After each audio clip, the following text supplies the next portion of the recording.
Hey guys, so we are going to continue reading The Magician's Nephew by C.S. Lewis, Chapter 8. Chapter 8, The Fight at the Lamppost. "Ho, Hempress, are you? We'll see about that," said a voice. Then another voice said, "3 cheers for the Hempress of Colony H." And then quite a number joined in. A flush of color came into the witch's face, and she bowed ever so slightly. But the cheers died away into roars of laughter, and she saw that they had only been making fun of her. A change came over her expression, and she changed the knife to her left hand. Then, without warning, she did a thing that was dreadful to see.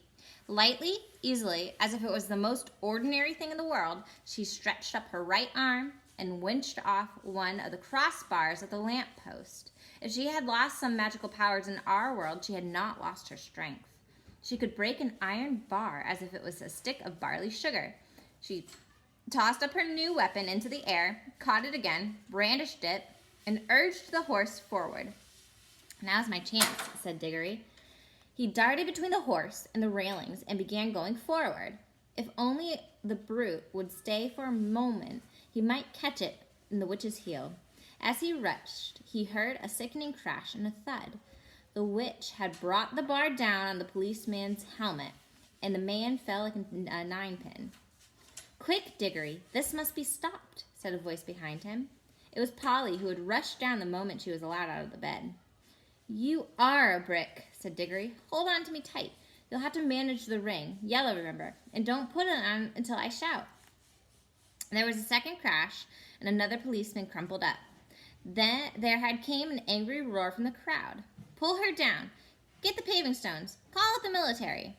But most of them were getting as far away as they could. The cabbie, however, obviously the bravest, as well as the kindest person present, was keeping close to the horse, dodging this way and that to avoid the bar, but he was still trying to catch Strawberry's head. The crowd booed and then bellowed again. A stone whistled over Diggory's head. Then came the voice of the witch, clear like a great bell, and sounding as if, for once, she was almost happy. "Scum! You shall pay dearly for this when I have conquered your world. Not one stone of your city will be left. I will make it as charmed, Felidina, and as Solaris as Bramadine." Diggory at last caught her ankle. She kicked back with her heel and hit him in the mouth. In his pain, he had lost. His lip was cut. His mouth was full of blood. From somewhere very close by, the voice of Uncle Andrew in a sort of trembling scream. "Madam, my dear young lady, for heaven's sake, compose yourself." Diggory made a second grab at her heel and was shaken off again. More men were knocked down by the iron bar. He made his third grab and caught the heel. He held on like grim death, shouting to Polly, "Go, go!" Oh, thank goodness. The angry, frightened faces had vanished. The angry, frightened voices were silenced, all except Uncle Andrew's. Close beside Diggory in the darkness, it was wailing, "Oh, this delirium! It's at the end. I can't bear it. It's not fair. I never meant to be a magician. It's all a misunderstanding. It's my godmother's fault. I must protect against this. And my state of health, too. A very old Dorsetshire family." "Brother," thought Diggory, "we didn't want to bring him along. My hat, what a picnic. Are you there, Polly?" "Yes, I'm here." "Don't keep shoving." "I'm not." But before he could say anything more, their heads came out into a warm green sunshine of the wood. And as they stepped out of the pool, Polly cried out, "Oh, look, we've brought the old horse with us, too, and Mr. Ketterly, and the cabbie. This is a pretty kettle of fish." As soon as the witch saw she was once more in the wood, she turned pale and bent down until her face touched the mane of the horse. You could see she felt deadly sick. Uncle Andrew was shivering, but Strawberry, the horse, shook his head, gave a cheerful whinny, and seemed to feel better.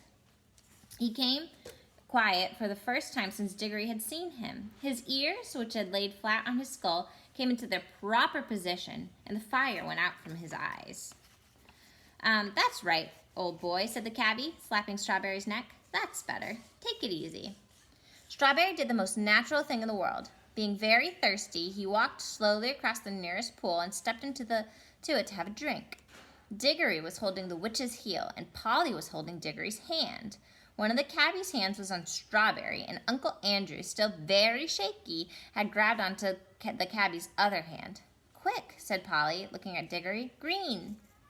So the horse never got his drink. Instead, the whole party found themselves sinking into darkness. Strawberry neighed. Uncle Andrew whimpered. Diggory said, "That was a bit of luck."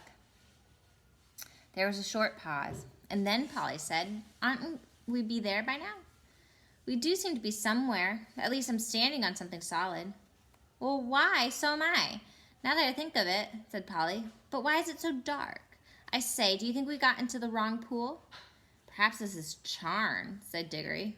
"Only we've gone back in the middle of the night." "This is not Charn," said the witch. "This is an empty world. This is nothing." And it really was uncommonly like nothing. There were no stars. It was so dark that they couldn't see one another at all, and it made no difference whether you kept your eyes shut or opened. Under their feet there was a cool, flat something, which might have been the earth, but it was certainly not grass or wood. The air was cold, dry, and there was no wind. "My doom has come upon me," said the witch in a terrible, horrible calmness. "Oh, don't say that," babbled Uncle Andrew. "My dear young lady, pray don't say such things. It can't be as bad as that.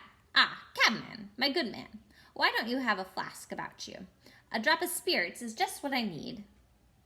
Now then," came the cabbie's voice, a good, firm, hearty voice. "Keep cool, everyone, that's what I say. No bones broken, anyone? Good. Well, there's something to be thankful for straight away, and more than anyone could expect after falling all that way. Now, if we've fallen down some diggings, as it might be for a news station on the underground, someone will come and get us out presently, I see. And if we are dead, which I don't deny it might be, well, you've got to remember the worst things have happened at sea, and chaps got to die sometimes. And there ain't nothing to be afraid of if they led a decent life." We'll stop there for now.